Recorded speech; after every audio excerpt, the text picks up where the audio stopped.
আসসালামু আলাইকুম রহমতুল্লাহি ওবারাকাতুহু। সম্মানিত দর্শক মণ্ডলী, আমাদের গত ১২ই এপ্রিল যে পর্যালোচনা হয়ে গেছে, সেই বিষয়ে পর্যায়ক্রমে আলোচনা অনবরত চলতেই আছে। তো যাই হোক, আজকে তার ২য় পর্ব, পর্যালোচনা ভিডিওর পাল্টে জবাবের ২য় পর্ব আজকে। তো ১ম কথা মনে রাখবেন, আমি আগেও বলেছি, বারবার বলেছি, বারংবার বলেছি, আমি কখনো ডিবেটের পরে বা আলোচনার পরে আবার নতুন করে পর্যালোচনা করতে হবে, এটা আমি করিও না। আর আমার ইতিপূর্বে হয়ওনি। তবে প্রতিপক্ষ যদি আবারও শুরু করে, আমি করতে থাকি। তো সেই সুবাদেই এই পর্যায়ক্রমে ধারাবাহিক আলোচনা চলছে। তো চলুন ১ম এ কিছু একটা অংশ আগে শুনিয়ে দিই। নচেৎ অনেকে ভাববেন যে আমি বাড়াবাড়ি করছি, সীমালঙ্ঘন করছি। ডিবেটের পরে কেন এরকম পর্যালোচনা হবে? তো তার আগে চলুন আমি একটু দেখিয়ে দিই। আমাদের উস্তাদজি তিনি একটি আলোচনা করেছেন এবং আমাদেরকে ১০ টা প্রশ্ন ছুড়ে দিয়েছেন। তার জবাবসহ সমস্ত কিছু দেব। চলুন আগে তার ভাষা, ভঙ্গিমা সবগুলো শুনে আসি। প্রথম পর্বে আপনাদের স্বাগতম। ব্রাদার যখন সিস্টার সিরিজের প্রথম পর্বে আপনাদের স্বাগতম। সম্প্রতি ব্রাদার রাহুলের সঙ্গে আমার যে প্রায় ২ ঘন্টা ব্যাপী পর্যালোচনা অনুষ্ঠান হয়েছে, এরপর আবার তার রিভিউ হিসাবে ব্রাদার যে ১.৫ ঘন্টার দীর্ঘ লাইভ করেছে, সবগুলোতে তাকেও তাদের অনুসারীদের সবচেয়ে বেশি খুশি দেখা গিয়েছে সোনার চেইনের আলোচনা করতে গিয়ে। পারলে যেন এত বেশি গর্ব করে তারা যে গর্বে কেমন যেন গর্ভবতী হয়ে যায়। সোনা বলে কথা, খুশি না হয়ে কি আর পারা যায়?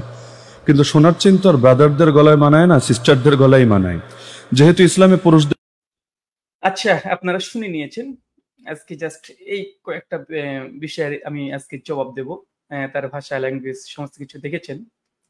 তার জন্য আমিও এখানে আজকে যে ব্যানারটা বানিয়েছি, যে উস্তাদজি দেখছেন তো কিভাবে মানে আমাকে একটু অনুকরণ করার চেষ্টা করছে ওস্তাদজি। মানে আমি স্লাইড ব্যবহার করেছি। তো উনি এতটা এখনো শিখতে পারেনি। তবে শিখবে। তাই তিনি লিখিত সাংবাদিকের মতো মানে ট্যাবকে সামনে রেখে দেখে goat, goat, goat, goat, goat, goat, goat, goat, goat করে রিডিং করছে। বেশ ভালোই রিডিং করতে পারে। তার জন্য আমি ভাবছিলাম যে ট্যাব বাবা বললেও মোটামুটি খারাপ হয় না, চলে যেতে পারে। তো যাই হোক, তিনি ব্রাদার না সিস্টার এটা তো তিনি বুঝতে পারছেন না। অনেক ক্ষেত্রে দেখছি যে তিনি মানে বুঝতে পারছেন না। তো এক্ষেত্রে কয়েকটা কথা। যে কে ব্রাদার, কে সিস্টার এ বিষয়গুলো তো কথা দর্শক মণ্ডলী তারা বলবে। তাই তো? তো আমাদের এখানে মূল কথা হচ্ছে এটা যে দেখেন বিতর্কর পরে আলোচনা পর্যালোচনা হয়, ইলমি আলোচনা পর্যালোচনা হবে। যদি কেউ করতে চাই। সাধারণত আমি এটাকে মানে পছন্দ করি না। বিতর্কতে যা হয়েছে, হয়েছে। এখানে শ্রোতারা তাদের উপরে ছেড়ে দিতে হবে। শ্রোতারা ভালো-মন্দ সবকিছু বুঝবে। তারাই এখানে সিদ্ধান্ত নিবে। কিন্তু আমার ওস্তাদজি তাকে দেখলাম যে না, তিনি বিতর্কের পরে থেমে নেই। একটার পর একটা, একটার পর একটা তিনি লেগেই চলেছেন। আর বিতর্কের আগেও যখনই বিতর্ক চ্যালেঞ্জ অ্যাকসেপ্ট করা হয় এবং ফাইনাল ডেট ঘোষণা করা হয়, তখনই তিনি এমন অস্থির ভাষায় শব্দ ব্যবহার করেছে। ১ম থেকে তার এই স্বভাবটা আমি দেখেছি। কিন্তু তারপরে আমি ধৈর্য ধারণ করেছিলাম যে না, উনি অস্থির বাক্য বললেও আমি বলব না। তারপরেও একটা মানুষের ধৈর্য সীমা রেখা আছে। আর তাকে যেহেতু উস্তাদ বলেছি, সেক্ষেত্রে তাকে অনুকরণ তো করাই যায়। দেখেন ৬ এপ্রিল ২:৪০ ইন্ডিয়ান সময় দেখাবে এটা। কি বলছে? ইসরায়েলি প্রোডাক্ট বঙ্গীয় মাদখালী শেখদের অন্যান্য কর্তৃত্ব হচ্ছে এটাই যে তারা একটা অন্ধ গোয়ার ছ্যাঁচড়া বেয়াদব প্রজন্ম গড়ে তুলতে পেরেছে। এমন কিছু বিল্লি জন্ম দিতে পেরেছে যাদের প্রত্যেকে বলে "मैं हूँ जंगल का शेर"। দীর্ঘদিন হিন্দি সিনেমা দেখার ও অশ্লীল ভিডিও বেচার প্রভাবেও এটা হতে পারে। অবিরাম ভণ্ডামি করে শেষে আবারও বড় গলায় হুঙ্কার ছাড়ার যোগ্যটা ভালো রপ্ত করতে পেরেছে। বালখিল্লাতাই এদের রক্তের সাথে মিশে গেছে। অবশ্যই জ্ঞান ছাড়া শুধু চাপার জোর দিয়ে যারা বলে তাদের পুঁজি এছাড়া আর কি বা হবে? সব চাপাবাজির অবসান ঘটবে ১২ই এপ্রিল রাত ৯টা থেকে। কত ধানে কত চাল, কার বাহুতে কত বল তার সময়ই স্পষ্ট করবে ইনশাআল্লাহ। কারা শেরে বাংলা আর কারে শেয়ারি বাংলা মানে শিয়ালে বাংলা তাও জাতি দেখবে। দেখেন আমাদের বিতর্ক খুব সুন্দরভাবে মানে ডেট ঘোষণা হয়েছে। উনি আগে বলবেন, আমিও আগে বলব। এটা নিয়ে ছ্যাঁচড়ামি করেছিলেন। কারণ আমাকে আগেই কথা দিয়েছিলেন যে উনি বলবেন। তারপরে তিনি অস্বীকার করেছিলেন যে একটা ছ্যাঁচড়ামি করেছিলেন। ওটা নিয়ে কথা হচ্ছিল। তো যখন আমি বললাম যে, "ঠিক আছে ওস্তাদ জি আপনি যেই শর্ত দিচ্ছেন সেই শর্ততে বসবো।" তারপরে অ্যাকসেপ্ট করার পরে তিনি আর ধৈর্য ধারণ করতে পারেননি। আবার আক্রমণজনক ভাষা। এই যে বেয়াদব, ছ্যাঁচড়া, গোয়ার প্রজন্ম এই কথাগুলো কে শেরে বাংলা, কার বাহুতে কত জোর আগে থেকেই ৬ এপ্রিল দেখতে পাচ্ছেন। তো ঠিক আছে। তো বিতর্কটা হয়ে গেল। বেশ ভালো কথা। আমি বিতর্কের পরে সাধারণত কোনো পোস্ট দিই না। তো দেখছি যে বিতর্কের পরেই তিনি প্রায় ঘন্টা ২-৩ পরে মনে হয় এই পোস্টটা দিল। তো এখানে কোনো আক্রমণ কিছু করেনি। শুধুমাত্র জাস্ট আলোচনা করেছিল কিছু বিষয় নিয়ে। তার পরিপ্রেক্ষিতে আমিও জাস্ট উনি যখন দিলেন তারপরে আমি একটা পোস্ট দিয়েছিলাম যে আমাদের বিতর্ক থেকে মানুষ উপকার হবে। কোনো আক্রমণ-টাক্রমণ কিছুই নেই। তারপরের দিন তিনি দেখছি অ্যা যখন চারিদিকে শোরগোল পেকে গেছে যে আরে বিতর্কে কি করলো এই কাজটা আলী হোসেন ওসমান কি করলো? ওস্তাদজি কি করলো? এটা যখন মানে চারিদিকে শোরগোল হতে শুরু করেছে। সকলে বলছে যে কওমিদের নাক কেটে দিয়েছে। আর এটা বাস্তব। এটা মানে এ কওমিরা অনেকেই বলছে যে এই ওসমার জায়গায় যদি আবরার থাকতো তাহলে ব্রাদারকে উলঙ্গ করে দিত। কে বলছে ইনাতুল্লাহ আব্বাসী থাকলে দেখিয়ে দিত। আবার বেরলভীরা অনেকে ভিডিও করেছে তার পরের দিন দেখলাম তারা বলছে যে ওই খারেজি উস্তাদজিকে বলেছে সে বলতে পারে। খারেজির সঙ্গে লামা জাবিদের বিতর্ক হয়েছে। আমাদের উলামা যারা আছে শহীদুল্লাহ বাহাদুর, আলাউদ্দিন জিহাদি তাদের সঙ্গে বসলে দেখিয়ে দিত। মানে এরকম বেরলভীরাও সাপোর্ট করছে না ঠিকভাবে। বারবার বলছে আমাদের বেরলভী ঘরের কেউ বসলে ব্রাদারকে দেখিয়ে দিত। মানে এই কথাগুলো কিসের আভাস দেয়? এটা তো সাধারণ মানুষটা বোঝে। সাধারণ মানুষ প্রত্যেকে জানে। এবং ওস্তাদজি তার একটা ভিডিওতে নিজেও বলে দিয়েছে পরিষ্কারভাবে যে, দেখেন আগে থেকে পূর্বে থেকে ওস্তাদজির উপরে নাকি কওমিদের এবং সুন্নিদের, জামাতিদের রাগ আছে। এইজন্য তিনি বলতে যাচ্ছেন এইভাবে। তাই ওসমান সাহেব যদি কোন নাস্তিকের সঙ্গে বিতর্ক করত, নাস্তিকের পক্ষে নাকি এইসব ব্যক্তিগুলো নিয়ে নিত। তো আমি তারপরে দেখলাম যে যাই হোক মানে বেরলভীরাও বুঝলাম সুন্নিরা কিন্তু কওমিরাও আজকাল এই মুফতি শফিক হাশিমে দেখছি পোস্ট দিয়েছে।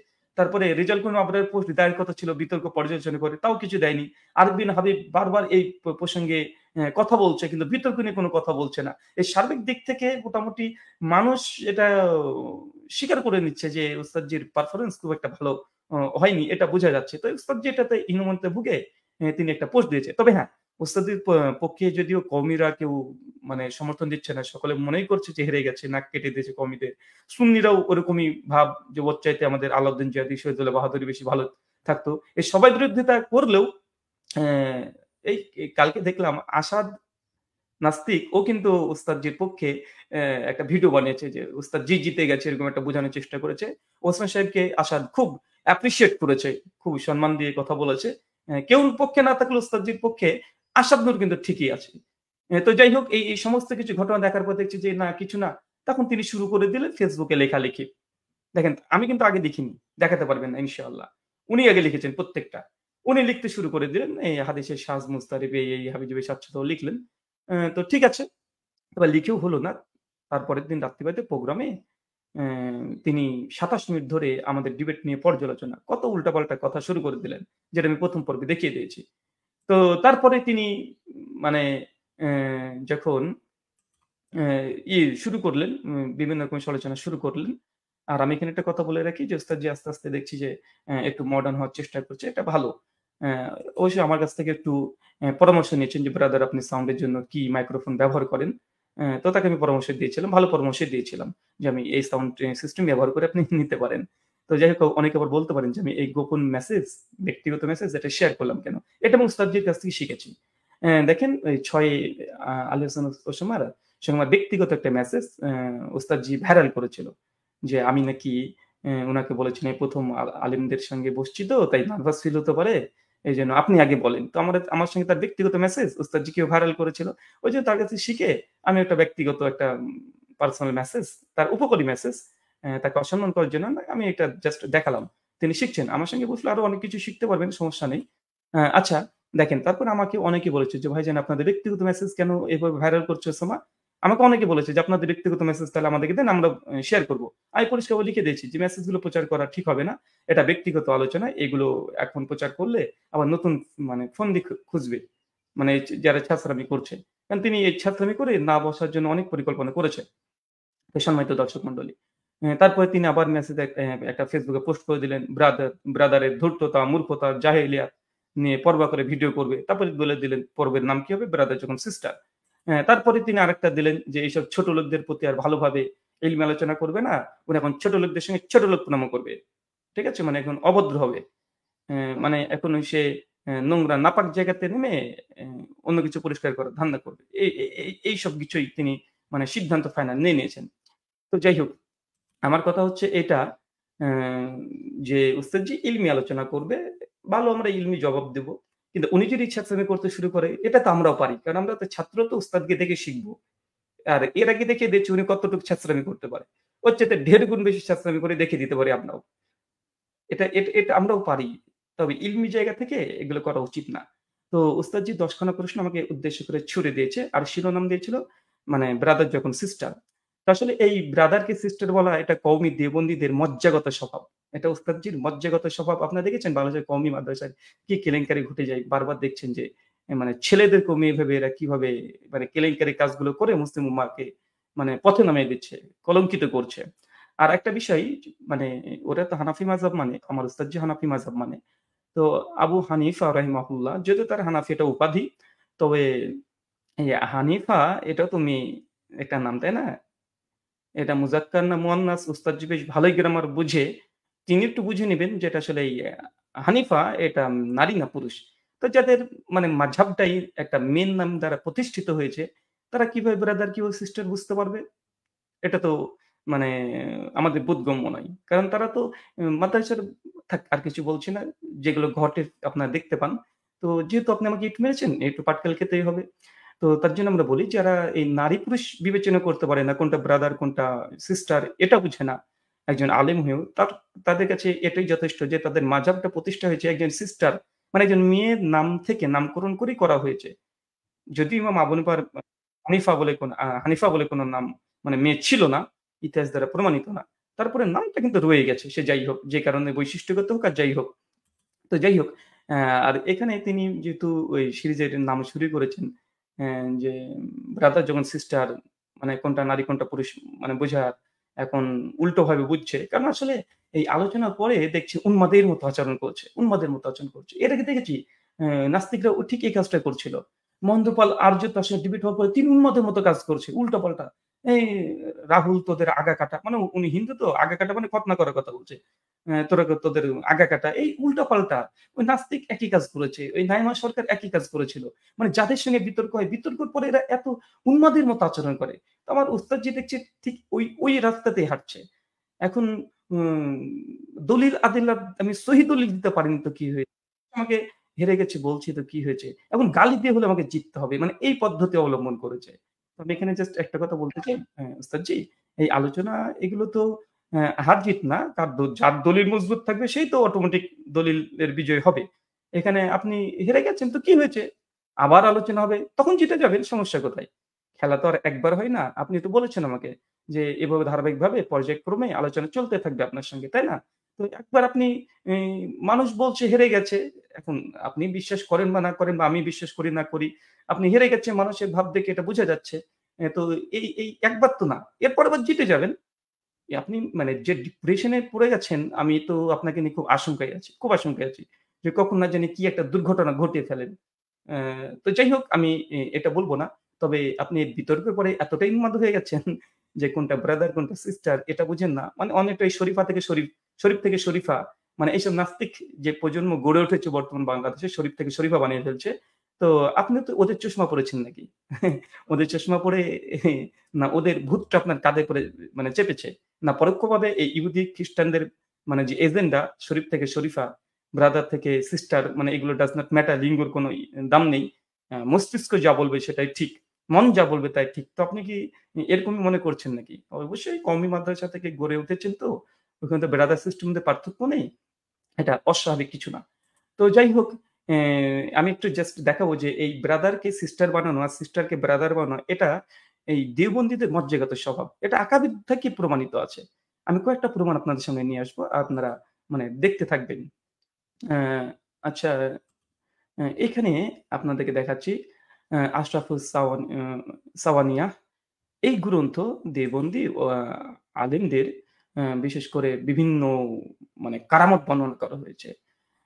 তার মধ্যে রশিদ আহমেদ গাঙ্গুহি, আশরাফ আলী থানভী এদেরও অনেক কারামতের কথা এখানে বর্ণনা করা হয়েছে। তো এখানে দেখেন কি লিখছে দেখেন। এরা মানে দেওবন্দীদের যে মজ্জাগত স্বভাব, এই ট্রান্সজেন্ডারি সিস্টেমটা এটা তাদের রক্তে, রক্তে মিশে আছে। আমি এগুলো দেখাতে চাইতাম না। কিন্তু এই কিছু করার নেই। মানে এই ইট মারলে পাটকেল খেতেই হবে। তো দেখেন কি বলছে, "अर्ज़ किया कि मेरे दिल में बार-बार यही ख्याल आता है।" ওই যে একটা গান আছে না? "कभी कभी मेरे दिल में ख़याल आता है।" ওটাই ঠিক এই আশরাফ আলী থানভী ওই ভাষাতেই বলছে। ঠিক আছে? যে "अर्ज़ किया कि मेरे दिल में बार-बार ये ख्याल आती है क्या कि काश मैं औरत माने नारी, हुजूर के निकाह में इस इजहार मोहब्बत पर हज़रत वाला गायत दरजा मसरूह মাসরুর হো কারবে এখতিয়ার। মানে এখানে যে কথা বলছে, আশরাফ আলী থানভীর একজন মুরিদ এসে বলছে যে, "আমি যদি নারী হতাম তাহলে আমার যে হুজুর আশরাফ আলী থানভী আছে, মানে তার সঙ্গে বিবাহ করতাম।" মানে তার সঙ্গে বিবাহ করতাম। একদম পরিষ্কার বলছে। এবং আমার বারবার মনে শুধু এটাই বলে যে, "আমি যদি কোনো সময় যদি নারী হতাম তাহলে আশরাফ আলী থানভীকে বিবাহ করত।" এই কথা এসে তার আশরাফ আলী থানভীকে বলছে।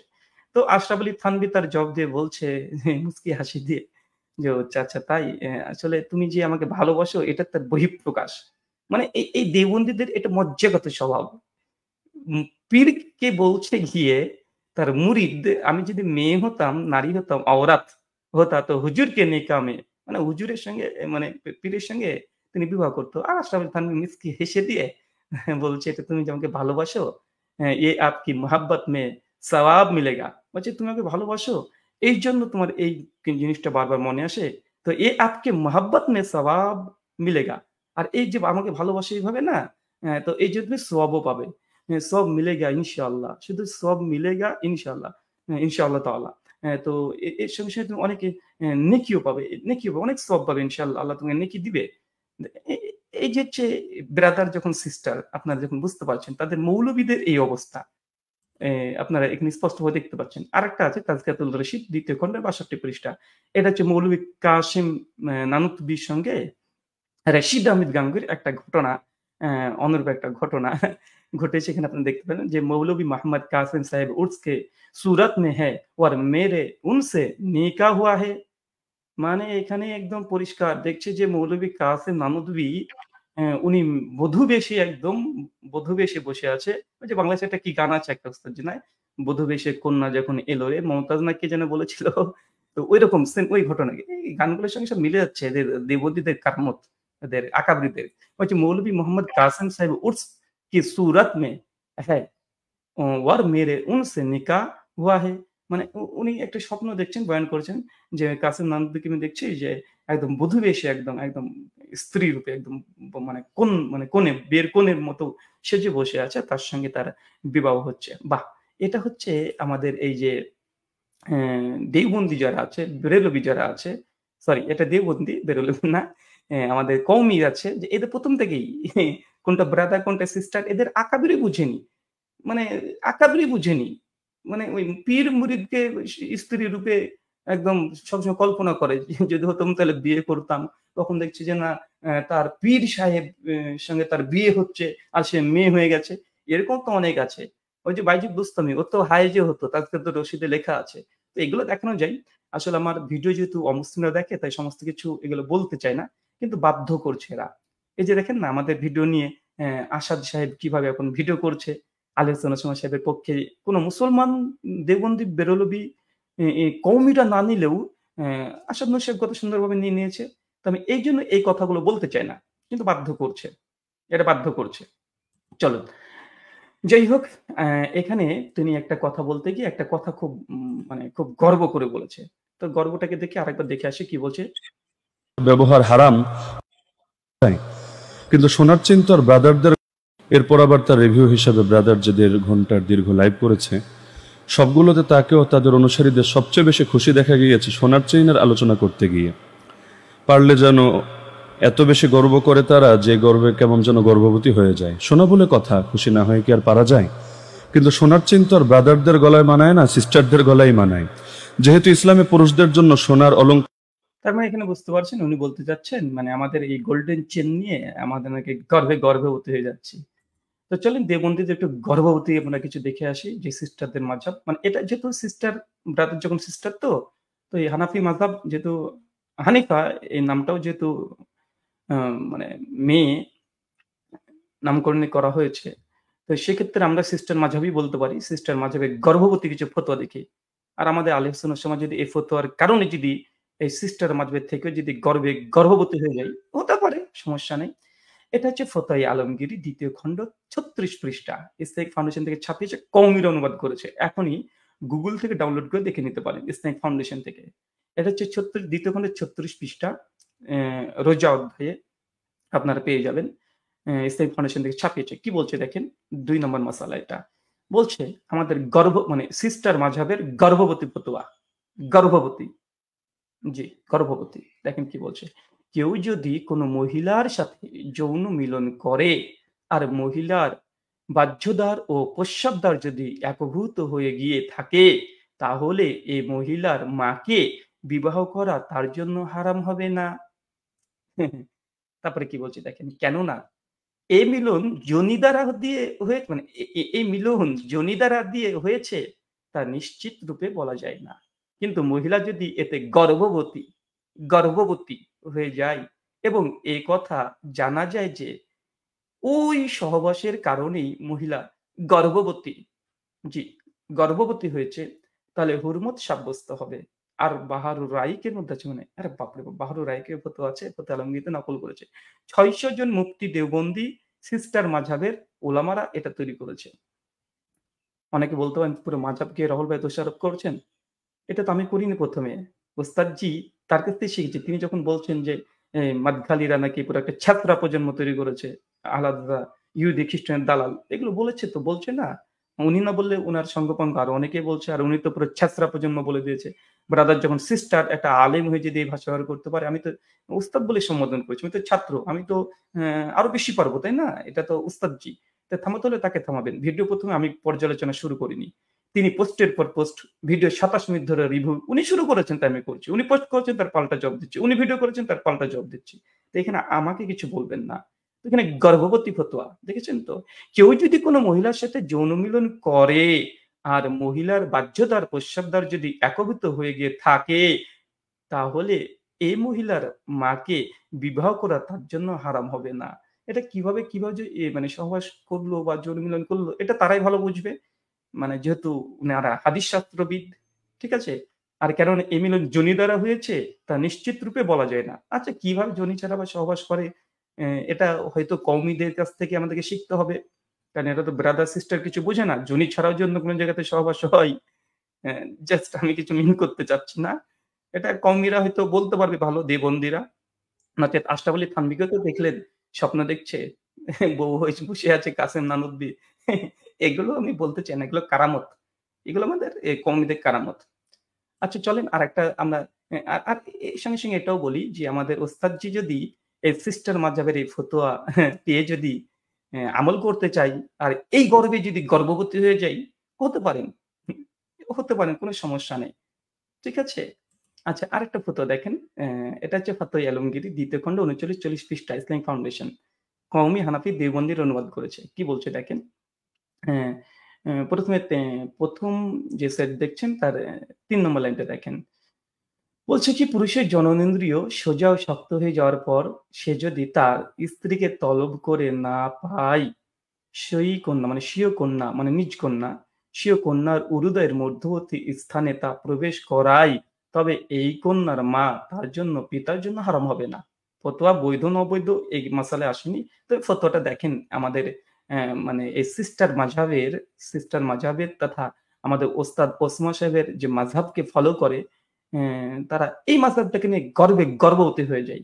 মানে স্ত্রীকে তলব করবে, পায়নি তো কি হয়েছে? মেয়ের কাছে চলে যাবে, গিয়ে এ মানে ২ পায়ের উরুর মধ্যে যা করার করবে। ঠিক আছে? আর লিঙ্গ যদি সোজা শক্ত হয়, এটা বলছে, এটা তো আমার কথা না, ডাইরেক্ট আপনারা দেখতে পাচ্ছেন। সোজা শক্ত হয়ে যদি মেয়ের কাছে যদি চলে যাই আমাদের ওস্তাদরা, তাহলে অবশ্যই তার মা হারাম হবে না। অ্যা একদম এটা আমাদের ওস্তাদজির এই ফতোয়া আলমগীরিতে সিস্টার মাযহাবের গর্ভবতী ফতোয়া। হুম, এটা গর্ভবতী ফতোয়া। ওস্তাদজি একটু গর্ভবতী হয়ে যান। একটু গর্ভবতী হয়ে যান এই মাযহাব নিয়ে। ঠিক আছে? আচ্ছা, আরেকটা দিয়ে দিই। এরকম দিতে লাগলে কয়েকশো দেয়া যাবে। তো আমি দিতে চাচ্ছি না, কয়েকটা জাস্ট আপনাকে দেখাবো। ইট মারলে তো পাটকেল খেতে হবে। আমাদেরকে গোল্ডেন চেইন দিয়ে গর্ভবতী বানানোর চেষ্টা করবেন। তো আপনারা একটু এই নিজের মেয়ের কাছে একবার চলে গিয়ে গর্ভবতী একটু হয়ে যাবেন। অথবা অন্য কোনো জায়গাতে গিয়ে মানে অন্য জায়গাতে গিয়ে একটু গর্ভবতী হয়ে যাবেন। ঠিক আছে? এটা তো আপনাদের মাঝারের ফতোয়া, কোরআন হাদিস তো দেখাচ্ছি না, তাই না? ফতোয়ায়ে আলমগীর ৬০০ মুফতি মিলে লিখেছে, ৬০০। ঠিক আছে? আচ্ছা, আরেকটা দেখেন। এটা ফতোয়ায়ে আলমগীর প্রথম খণ্ডের ৪৯৬ পৃষ্ঠা, ইসলামিক ফাউন্ডেশন। গর্ভবতী হওয়ার মতন ফতোয়া। কি বলছে দেখেন। চতুষ্পদ জন্তুর লজ্জাস্থান স্পর্শ করাই যদি বীর্য নির্গৃত হয়, তবে রোজা ফাসিদ হবে না। বাহ! একদম গর্ভবতী হওয়া ফতোয়া।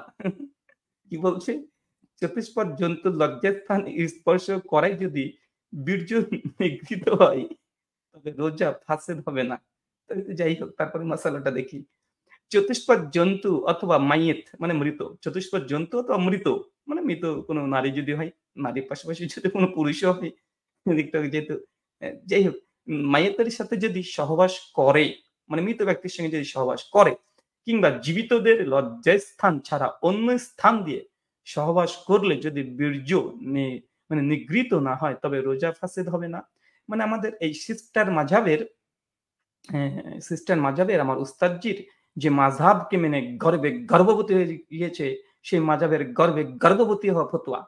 যে কোনো চতুষ্পদ জন্তু কুত্তার কাছে যদি চলে যাই রোজা অবস্থায়, তারপরে আপনার ধরেন অ্যা আর কোনো মৃত লাশ মানে কোনো কবরস্থানেও যদি চলে যাই, গিয়ে যদি সে নারী হোক আর পুরুষ হোক, তার সঙ্গে যদি মানে এই বললাম না ওই কাজটা করে, ওই কাজটা করে আর যদি বীর্য যদি বের না হয় রে বাবা, বীর্য যদি না বের হয়, তাহলে রোজা তো বাতিল হবে না।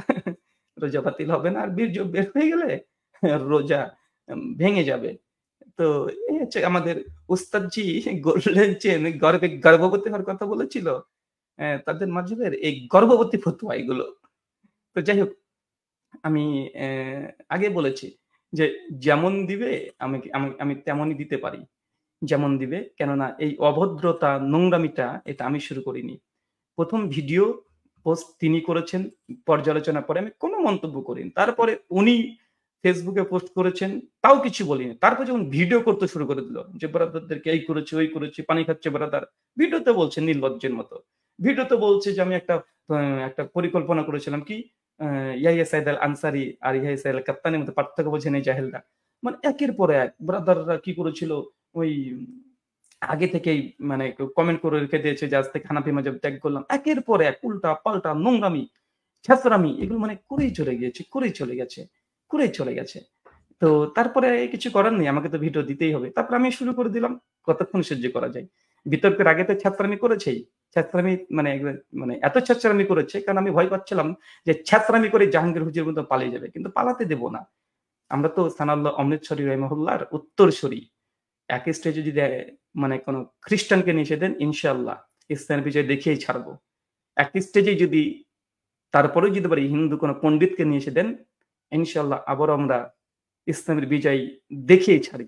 আর একই সঙ্গে যদি আহলে হাদিসের বিরুদ্ধে যেসব মতবাদ আছে, ভ্রান্ত মতবাদ, তারা যদি বসে, আমরা যেটা হক কোরআন সুন্নাহর বিজয় আমরা দেখিয়েই ছাড়ি।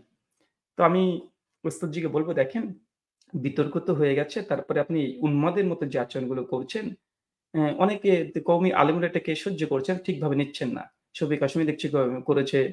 তারপরে সাইদ আহমেদও দেখছি যে পোস্ট করেছে। আর অনেকেই করছে। এটা পছন্দ করছেন। তো যদি আপনি এরকম উন্মাদ যদি হয়ে যান বা এরকম যদি মানে খারাপ লাগে, তাহলে বিতর্ক চ্যালেঞ্জ যে ১২ জনকে করেছিলাম, নাম তো আপনার ছিল না। কেন এসে পেরে বসতে হলো আপনাকে? কি দরকার ছিল? আপনার কি তখন ওই মেয়েটার মতো বলবেন নাকি? যে তখন আপনার আ বিবেক কাজ করেনি, আবেগ কাজ করেছে। আবেগে পড়ে ব্রাদারকে চ্যালেঞ্জ দিয়ে দিয়েছি। আর ব্রাদার আমি ভেবেছিলাম বসবে না, জেনারেল ছাত্র। কিন্তু এই ব্রাদার যে ছাড়বে না এটা আপনি ভাবতে পারেননি। তো ওই মেয়েটার মতো শেষে বললেন বা মনে ভাবছেন যে সে সময় আমার আবেগ কাজ করেছে, বিবেক কাজ করেনি। আর ওই ছেলেটার মতো কি যেন নাম সিদ্দিক নাকি আপনি বলেছিলেন। বলেন নচেৎ না, ব্রাদারের সঙ্গে বসে আমার ভুল হয়েছে। আমাকে ক্ষমা করে দিন। অন্তত এতটুকু মানে বলে দিতে হবে। কারণ আমার একটাই কথা, পর্যালোচনার পরে শ্রোতারা নির্ধারণ করবে কে ভালো রেজাল্ট করেছে, কে খারাপ রেজাল্ট করেছে, কে কতটুক কার জবাব দিয়েছে, কে পর্যালোচনাতে এগিয়ে আছে, কে আল্লামা, কে এগুলো দর্শকের উপরে ছেড়ে দেন। আপনি আবার নোংরামি করতে নামলেন কেন? ২৭ মিনিট ধরে আবার আপনাকে অ্যা মানে আলোচনাতে পারেননি। সুন্দরভাবে ভদ্রতাপূর্ণভাবে মিষ্টি ভাষাতে আলোচনা করলেন। কেন ব্রাদারের সামনে ওই কথাগুলো বলতে পেরেছিলেন না? আজকে যে ১০ টা প্রশ্ন করলেন যে গোল্ডেন চেইন নিয়ে, জবাব অবশ্যই আসবে ইনশাআল্লাহ। তবে আমি যে আগে ১০ টা প্রশ্ন করেছি, ওই ১০ টার জবাব আগে দেন। আগে তো কাঁধে দেয়া আছে। একদম পয়েন্ট বাই পয়েন্ট ধারাবাহিকভাবে দেবেন। ১ থেকে ৫ এ চলে যাবেন। আবার দেখলাম আমি যে রিভিউ করেছি প্রায় ১ ঘন্টা অ্যা ৩৬-৩৭ মিনিট মতো, ওটা দেখছি আপনি ২৪ মিনিট ৩৭ সেকেন্ড থেকে জবাব দিচ্ছেন। মাঝখানে ২৪ মিনিট আপনি হজম করে গিলে খেয়ে নিলেন। কেন? যদি ২য় ভিডিও যদি রিভিউ দিতে ১ম থেকেই দেন। নচেৎ যদি সে বিতর্ক পর্যালোচনা করতে চান, তাহলে ওই সেদিনকার আলোচনাকে সামনে রেখে দলিল, আদিল্লাহ, যুক্তি, তথ্য, প্রমাণ আবার পেশ করেন। এটা যদি শখ হয়। কিন্তু আপনি তা না করে ২৪ মিনিট ডিঙিয়ে হজম করে ফেললেন মায়ের দুধ মনে করে, আলোচনা শুরু করে দিলেন। আপনি ধারাবাহিকভাবে জবাব দিবেন। ইনশাআল্লাহ আপনাকে ধারাবাহিকভাবে জবাব দেওয়া হবে। আর আপনি গোল্ডেন চেইন এর পরে ১০ টা প্রশ্ন করেছেন। ইনশাআল্লাহ ১০ টা প্রশ্ন শুনে মানুষ সব হাসছে যে এ বিতর্কের পরে মাথাতে কোনো কাজ করছে না।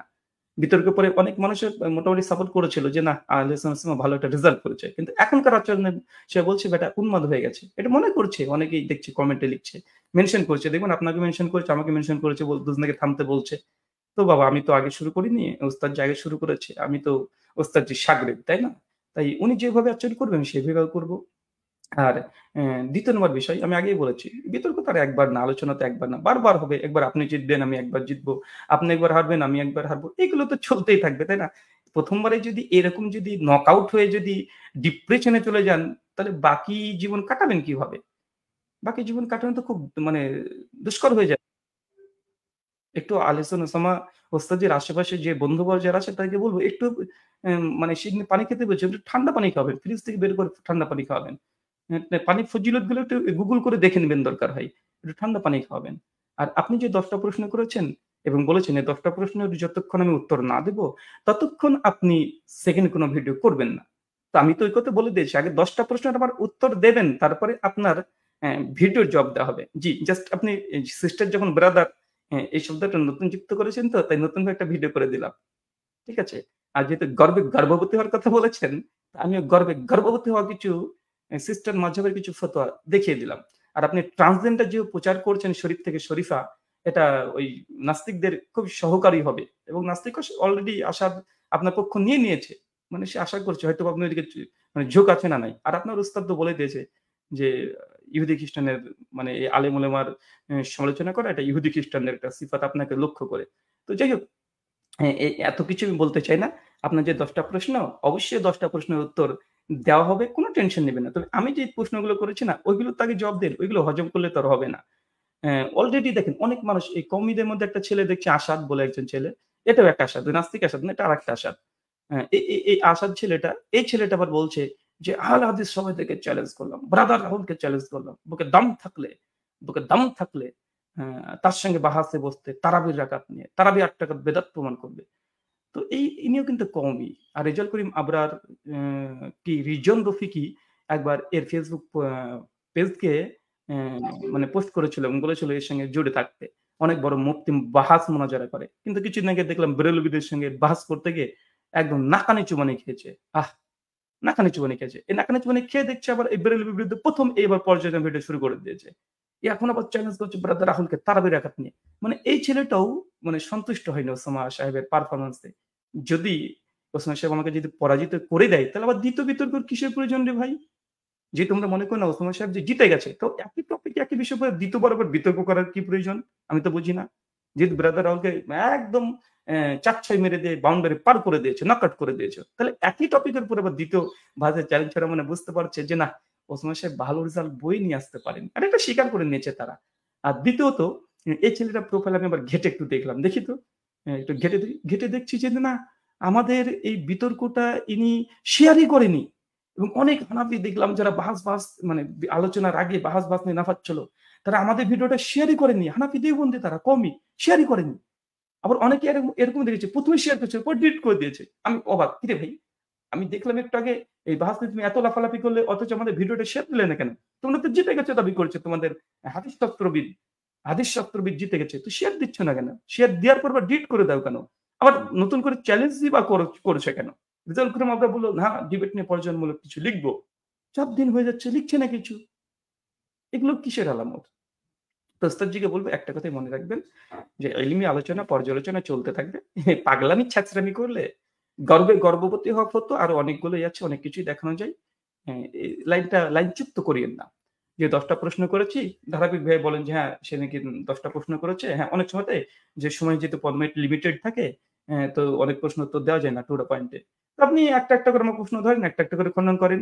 ১০ টা প্রশ্নকে একটা প্রশ্ন নিয়ে অন্তত একটা করে ১৮-২০ মিনিটের ধরে আপনি খণ্ডন করেন।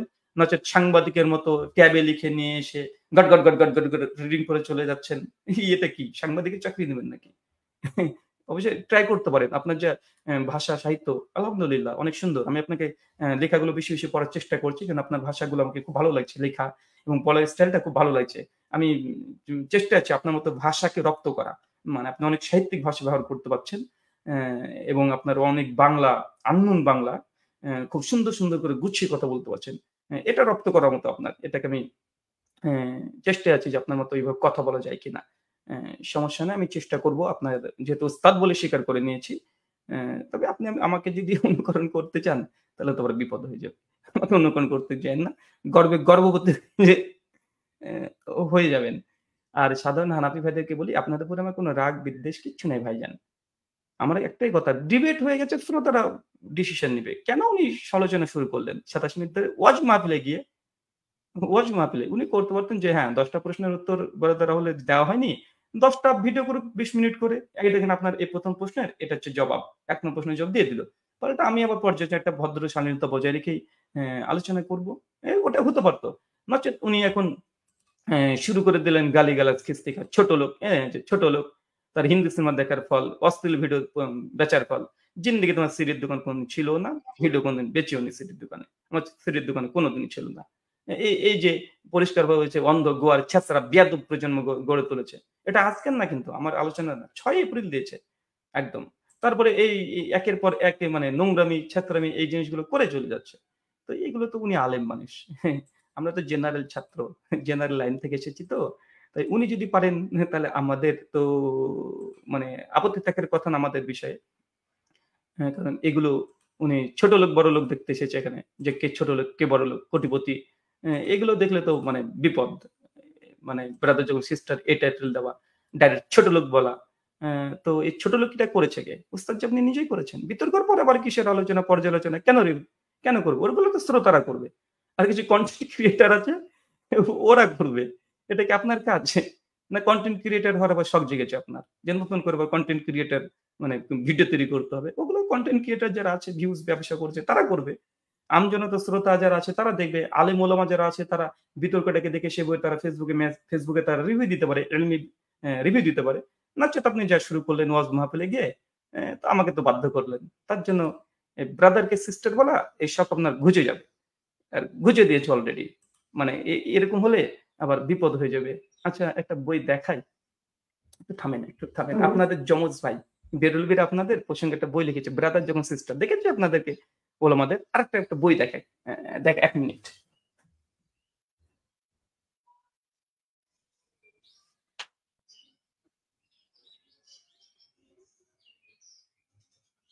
বইটা কোথায় গিয়েছে একটু খুঁজতে হবে। পেয়ে গেছি। আচ্ছা, এই বইটার কথাই বলছিলাম। হ্যাঁ, এই বইটার কথা বলছিলাম। বইটা দেখছেন? বলৎকারের মুখোশ উন্মোচন। এই যে রবিউল ইসলাম জিহাদি। বইটার ভলিউম প্রায় ৯১০ পৃষ্ঠার কাছাকাছি। জি, ৯১০-১২ পৃষ্ঠা। এখানে শুধু কওমিরা কত জায়গায় বলাৎকার করেছে গোটা বইয়ে। কয়েক হাজার নিউজ একদম পত্রিকা থেকে। এটা কিন্তু আমার না। এটা আপনাদের যমজ ভাই মুকাল্লিদ বেরলভীরা বই রচনা করে বাংলাদেশে ছেড়ে দিয়েছে। হ্যাঁ? তো ব্রাদারকে সিস্টার ভাবা ওই ভেবে যদি আপনি যদি একটু খুশি হন, তবুও যদি ঠান্ডা হন, শান্ত হন, উন্মাদনা থেকে বেরিয়ে আসতে পারেন। তবে আ আপনাদের তো এই যে অবস্থা, ব্রাদারকে সিস্টার ভেবে কুকাম করা, এ অন্তত এগুলো বন্ধ করে দেন। আমাকে এটা বলে যদি খুশি হন, অন্তত এই ব্রাদারদেরকে যেগুলো পড়াশোনা করে অন্তত এদেরকে একটু ছেড়ে দিয়েন। আর আপনাদের আকাবিরদের যে ঘটনাগুলো দেখিয়েছি,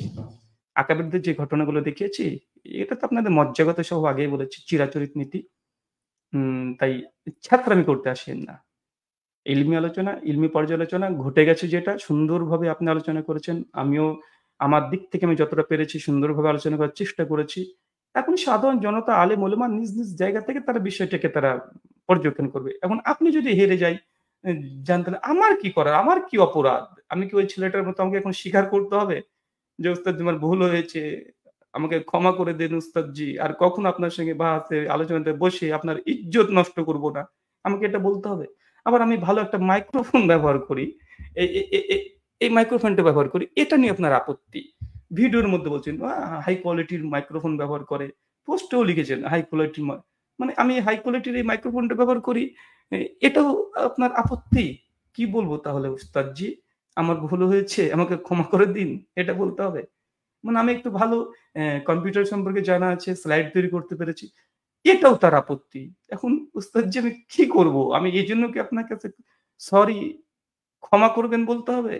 তারপর আপনি ঠান্ডা হবেন? যদি এরকম হয় যে না আপনি উন্মাদনা থেকে আপনাকে বেরিয়ে না আসা, ডিপ্রেশন থেকে যদি বেরিয়ে আসতে যদি আপনার যদি ক্ষমা চাইতে হয়, ক্ষমা চাইবো আপনার কাছ থেকে। তারপরে যদি আপনি ডিপ্রেশন থেকে বেরিয়ে আসেন, আর আমি এই দেওবন্দি কমিদেরকে বলছি যে আপনারা বন্ধ করেন। এই উস্তাদকে এভাবে প্রেস্টিজে ফেলা কি দরকার? যে আপনি কমিদের নাক চুবিয়ে দিলেন, রেজাউল করিম থাকলে ভালো হতো, এনায়েতুল্লাহ বাসী থাকলে ভালো হতো।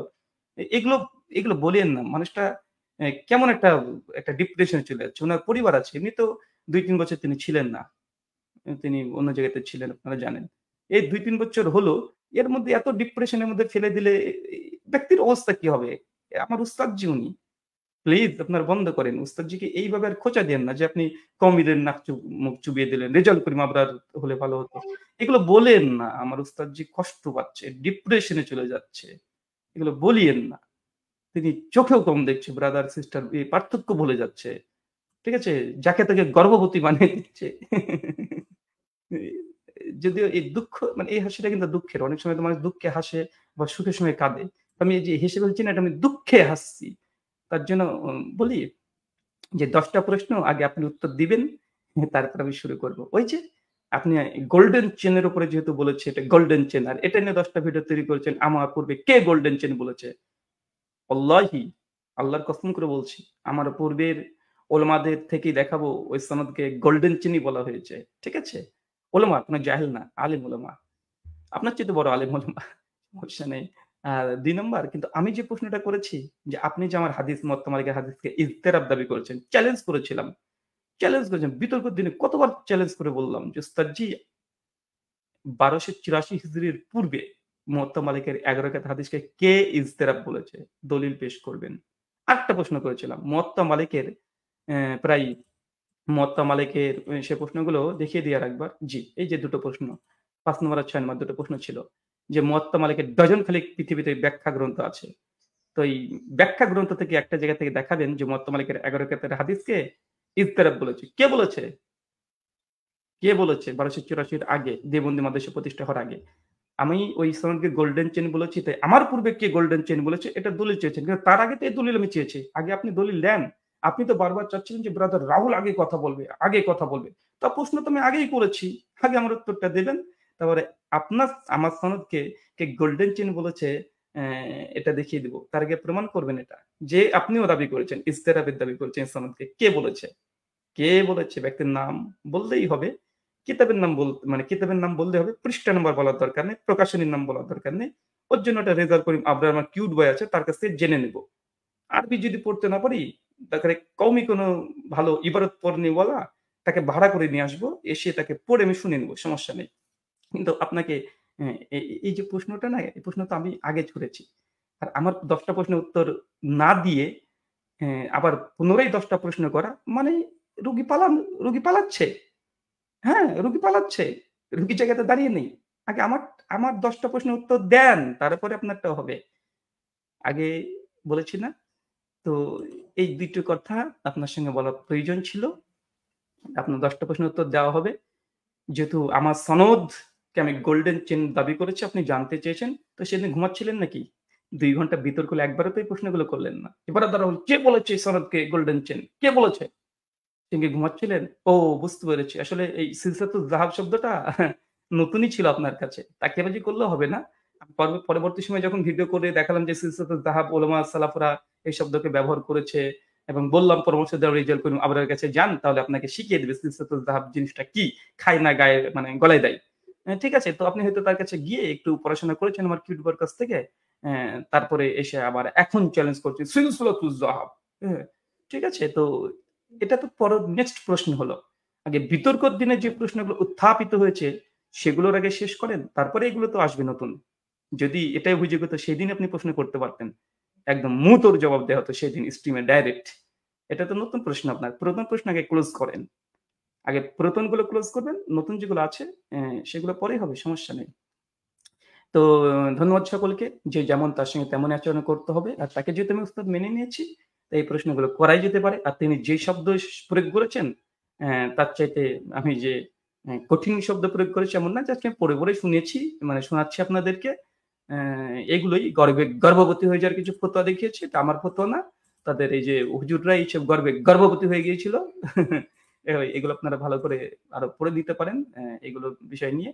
আর ইবনে হাজার না ইমাম হাজার, ইবনে কাইয়িম নাকি মানে আবার পেঁচাল। এগুলো দিয়ে মানুষ ইজ্জত রক্ষার হবে না। যেটা ঘটে গেছে, ঘটে গেছে। ব্রাদার রাহুলের আরবি ইবারত এখন যদি ভুল ধরেন, ইবনে কাইয়িম না কে, আমার দোকানে কাস্টমার না কোনো ইমাম, ইবনে হাজার না ইমাম হাজার বলেছে পাথরের বা মানে ইমাম হাজার বলেছে, তার জন্য আপনি কি পাথর পূজারী হয়ে গেলেন? এগুলো ঠিক জায়গা মতো জবাব আসবে। অনেক ছেলেরা হাসাহাসি করছে। হচ্ছে যারা আরবি একটু বুঝে তারা হাসাহাসি করছে। এখন আমি জবাব দেব না। তাদের কথাটা জাস্ট বলবো। অনেকে বলছে যে, "রাহুল ভাই ইমাম হাজার বলেছে, তার জন্য পাথর পূজারী হয়ে গেল। তো উনার নাম তো ইবনে হাজার। তো আপনি কি পাথরের বাচ্চার পূজারী?" অনেকে এই বলে হাসাহাসি করছে। ঠিক আছে? এগুলো। তো এগুলো জবাব আসবে। যে ইমাম হাজারের জন্মের আগে কিভাবে লিখে গেল এই প্রশ্ন, এটারও আসবে। এটারও আসবে। ছেলেরা জবাব দিচ্ছে। আমাদের ছোট পিচ্চি ছেলেরা এই ওসামা সাহেবের জবগুলো দিচ্ছে। যে আপনি যে ইয়াহিয়া সাইদ আল আনসারীর যে হাদিসটা দিয়েছেন, উনিও তো উনিও তো উমর ইবনে খাত্তাব রাদিয়াল্লাহু তাআলা আনহুর জন্মের প্রায় মৃত্যুর পরে ২৫ বছর পর জন্মগ্রহণ করলো। তো তিনি উমরের জমানায় দেখলেন কিভাবে? মানে আপনি যেটা দিয়েছেন এটা এগুলো অ্যান্টিভেনম ছেলেরা দিচ্ছে, ছেলেরা শিখে নিয়েছে ডিবেট থেকে, বুঝে নিয়েছে যে আমি যদি ইমাম হাজারের এই সন বলতে গিয়ে যদি মিস্টেক হয়ে যায় যে ইমাম হাজার তার জন্মের আগে কিতাব লিখলেন কিভাবে? তো এই একই দলিল আমাদের বিতর্কের দলিল আমি দিয়েছিলাম যে ইয়াহিয়া সাইদ আল আনসারী উনি কিভাবে ইমাম উমর ইবনে খাত্তাবের মৃত্যুর ২৫ বছর পরে ব্যক্তি জন্মগ্রহণ করছে। সে ব্যক্তি কিভাবে উমরের জামানার ঘটনা দেখলেন তিনি বর্ণনা করে দিলেন। অনেকেই প্রশ্ন করছে। একই। তো যাই হোক আমি এগুলো নিয়ে আলোচনা করতে যাচ্ছি না। যেগুলো মূলত আপনি যে পয়েন্ট গুলো দিবেন, মানে আমার এই ৮ টা প্রশ্নের জবাব ধারাবাহিকভাবে দিবেন। তারপরে আপনার প্রশ্নের জবাব শুরু হবে। নাহ, নতুন কোনো না। আপনি ছ্যাঁচড়ামি করে পিছল কাটবেন জাহাঙ্গীর হুজুরের মতো, ওটা আমার কাছে হবে না। আপনি তো জানেন যে ব্রাদার রাহুল যদি বলেছে যেটা সেটা করে দেখাবে। ব্রাদার হলো পালার লোক না। আর পালালে ১ম দিনই পালিয়ে যেত। এতদূর আপনি টেনে আসতো না। স্থান হলো অমৃতসর রেমুল্লাহ। আমরা উত্তরসূরি আগে বলেছি না? আমরা ছাড় দেব না। একদম চলবে। তবে পয়েন্ট লাইনে থাকতে হবে। বে লাইনে গেলেন নাই। বে লাইনে গেলে আমাদেরকেও বে লাইনে যেতে হবে। এই গর্ভবতী ফতোয়া চলে আসবে। তখন আমার বিপদ হয়ে যাবে। তো এইদিকে না যাওয়াটাই ভালো। তারাবির রাকাত সংখ্যার উপরে যে ১০ টা প্রশ্ন করেছিলাম ওটার উত্তর দেন। যদি পর্যালোচনা করতে চান। নচেত এখানে স্টপ থেকে যান। শ্রোতারা দেখছে, শ্রোতারা ফাইনাল করে নিবে। আপনি একবার পারফরম্যান্স নতুন হিসেবে খারাপ পারফরম্যান্স করেছেন। মানুষ তো অনেকে মেনে নিয়েছে যে না নতুন সেখানে এরকম ত্রুটি বিচ্যুতি হতেই পারে। অ্যা এটা অনেক মানুষ মেনে নিয়েছে। অনিচ্ছাকৃত শর্ত হলেও হাসিমুখে মেনে নিয়েছে যে না ওস্তাদ যে এরকম হতে পারে। ব্রাদার রাহুল অনেক পুরাতন অনেকবার ডিবেট করেছে। এক্ষেত্রে সে এগিয়ে থাকতে পারে। এটা অনেকেই স্বীকার করছে এভাবে। তো সেক্ষেত্রে আপনি ১ম হয়েছেন। এরপর আবার আলোচনা হবে তখন আপনি জিতে যাবেন। আর জিতে গেলে আপনাকে এই গোলাপ ফুলটা নিয়ে বসবো। আপনাকে দেবো ওস্তাদজি। আপনি টেনশন নিবেন না। এটা আপনাকে দিয়ে দিব। ঠিক আছে? সমস্যা নেই। ওস্তাদজি বলে কথা আপনি। আর ট্রান্সজেন্ডার প্রচার করাটা বন্ধ করে দেন। শরীফা এরকম দেখেন না। ওই নাস্তিকদের চোখে চশমা দিয়ে ব্রাদার সিস্টার বানায়েন না। তাহলে আবার বিপদ হয়ে যাবে। যাই হোক সকলকে ধন্যবাদ এতক্ষণ আমাদের সঙ্গে থাকার জন্য। আর কিছুই বলার নেই। প্রশ্ন ওস্তাদজি ১০ টা দেবে। তারপর আমরা ধারাবাহিকভাবে তার প্রশ্নের জবাব আমরা দেব। তার আগে নয়। লাইন বিচ্যুত করতে দেব না। ছ্যাঁচড়ামি করার কোনো জায়গা নেই। আমরা আগে থেকেই বলেছি। ধন্যবাদ সকলকে। শুকরিয়া। জাযাকাল্লাহ খাইরান। বারাকাল্লাহ ফিকুম। আসসালামু আলাইকুম ওয়া রাহমাতুল্লাহি ওয়া বারাকাতুহু।